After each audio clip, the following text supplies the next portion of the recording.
yaitu tidak memenuhi syarat atau TMS ya pada seleksi administrasi pengadaan P3K tahap 1. Kemudian yang kedua, tidak memenuhi syarat atau TMS pada seleksi administrasi pengadaan CPNS, dan juga yang ketiga,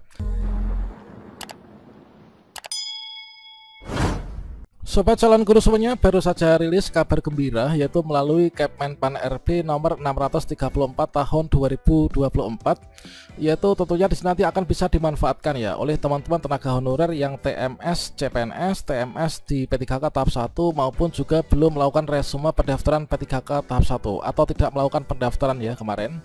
Nah, tentunya di sini Kemenpan RB ini sebagai salah satu upaya penuntasan honorer menjadi ASN P3K. Jadi bagi teman-teman yang di sini masuk dalam kriteria diantaranya yang tidak memenuhi syarat atau TMS pada seleksi administrasi pengadaan P3K tahap 1, kemudian tidak memenuhi syarat atau TMS pada seleksi administrasi pengadaan CPNS maupun juga belum melamar pada seleksi pengadaan ASN, maka segera saja untuk menindaklanjutinya. Nah, kira-kira apakah kita bisa mendaftar P3K tahap 2? Kalau misalkan bisa, ini mekanismenya bagaimana dan alurnya bagaimana? Silahkan simak video ini sampai selesai. Namun sebelum kita lanjutkan, perlu saya ingatkan, bagi teman-teman yang mungkin baru pertama kali menemukan channel Calon Guru ini, silakan klik tombol subscribe-nya dan aktifkan notifikasi loncengnya, sehingga jika Calon Guru menyajikan update informasi terbaru, kalian tidak akan ketinggalan informasi. Oke sobat calon guru semuanya, memang di sini sebelumnya itu dari Ibu Menpan RB ya, yaitu dari Ibu Rini, ini memaparkan terkait tentang dasar hukum pengadaan ASN P3K.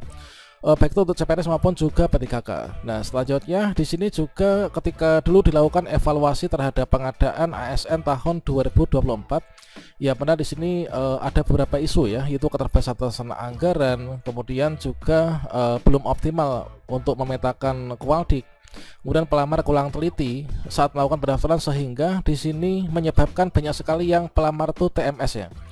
Nah, di sini untuk salah beberapa alternatif solusi ya. Nah, di sini adalah terdapat tenaga non ASN yang tidak melakukan pendaftaran, ada juga tenaga non ASN yang tidak mendaftar P3K tahap 1. Dan juga ada yang mendaftar namun TMS ya, dinyatakan TMS oleh instansi pemerintah. Nah, selanjutnya untuk alternatif solusi yang dulunya itu dipaparkan, diantaranya terhadap tenaga non ASN dinyatakan TMS itu diberikan kesempatan untuk mengikuti seleksi P3K tahap 2. Berikutnya terhadap non ASN yang tidak lulus seleksi ini nanti akan dipertimbangkan untuk diangkat menjadi P3K pada waktu.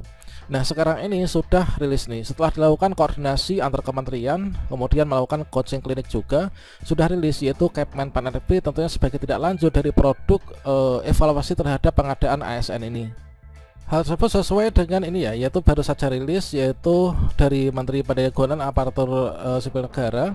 Kemudian inilah keputusan Menteri Pendayagunaan Aparatur Negara dan Reformasi Birokrasi Republik Indonesia nomor 634 ya tahun 2024. Tentang apa? Tentang kriteria pelamar pada seleksi pengadaan P3K tahun 2024 ya, yaitu bagi tenaga non ASN yang terdaftar dalam pangkalan database BKN, teman-teman. Nah, berikutnya di sini kita cek, ini adalah untuk menimbangnya ya. Ini menimbangnya dalam melaksanakan pasal 66 kemudian juga dan seterusnya. Nah, di sini kita cek di bagian keputusannya dari Kemenpan RB ini, yaitu di sini menetapkan keputusan Menteri Pendayagunaan Aparatur Negara dan Reformasi Birokrasi tentang kriteria pelamar pada seleksi P3K bagi tenaga non ASN yang terdaftar dalam pangkalan database BKN. Nah, di sini yang pertama, diktum pertama ya, yaitu tenaga non ASN yang terdaftar dalam pangkalan data database BKN, database tenaga non ASN BKN, ini mengikuti seleksi bagi pemerintah dengan perjanjian kerja dalam hal memenuhi kriteria ini.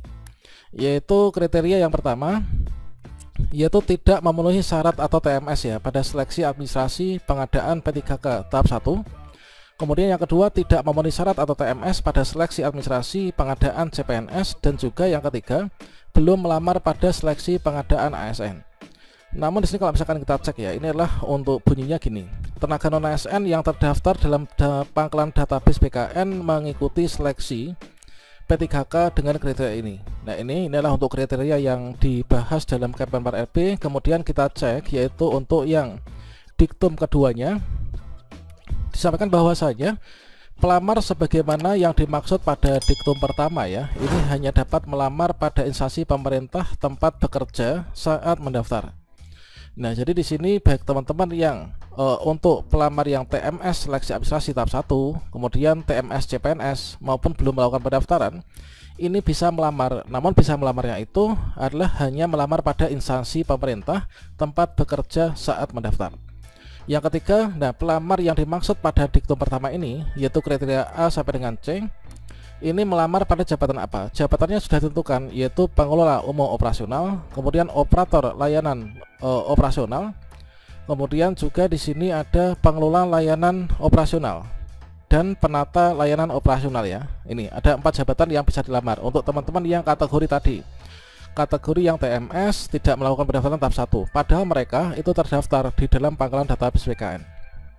Yang keempat, nah untuk kebutuhan bagi pelamar sebagaimana dimaksud pada diktum pertama itu diusulkan oleh pejabat pembina kepegawaian ya, atau PPK, yaitu kepada menteri.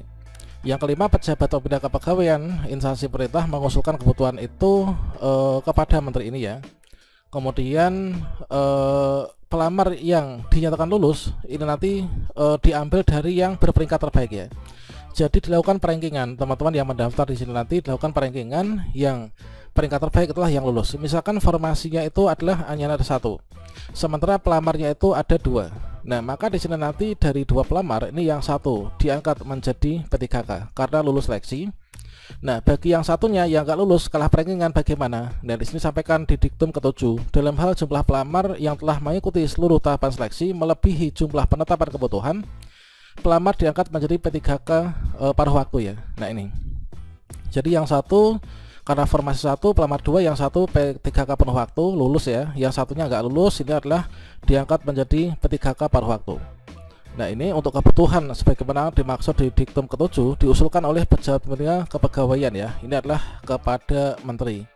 Kemudian kita cek pada diktum ke-9, yaitu dalam hal terdapat perubahan kebutuhan organisasi, penyesuaian penetapan kebutuhan, ini nanti dapat dilakukan pada saat pengusulan nomor induk P3K dengan perjanjian kerja paling lama itu 3 bulan ya setelah pengumuman hasil seleksi, sepanjang sesuai dengan persyaratan jabatan ya. Kemudian dalam hal penyesuaian penetapan kebutuhan melebihi kebutuhan ketentuan sebagaimana dimaksud pada diktum ke-9 ini nanti dilakukan setelah mendapatkan persetujuan dari menteri, teman-teman. Ini jadi informasi bagi teman-teman yang TMS nanti bersiap-siap ya untuk melakukan pendaftaran dengan mekanisme yang baru ini. Apakah nanti kita tuh mendaftar pakai mekanisme baru atau mungkin kita cek secara berkala di akun SSCASN ada yang awalnya TMS atau mungkin nggak bisa daftar, ini bisa mendaftar atau enggaknya. Jadi kita tunggu di akun masing-masing ya. Dan bersamaan dengan itu dari Menpan RB juga telah mengeluarkan surat edaran ya yang kemarin itu tertanggal 12 Desember 2024 tentang penganggaran gaji bagi pegawai non-ASN. Yang mana pada intinya di sini adalah untuk di tahun 2025 itu tetap dianggarkan untuk gajinya pegawai non-ASN atau tenaga honorer yang sedang mengikuti seleksi hingga nanti diangkat menjadi ASN. Jadi kalau misalkan kalian itu nanti Januari Februari kan masih proses pemberkasan ya untuk tahap 1, kemudian sampai nanti selesai nanti kita tetap akan bisa bekerja dan juga tetap akan dibayarkan untuk gajinya.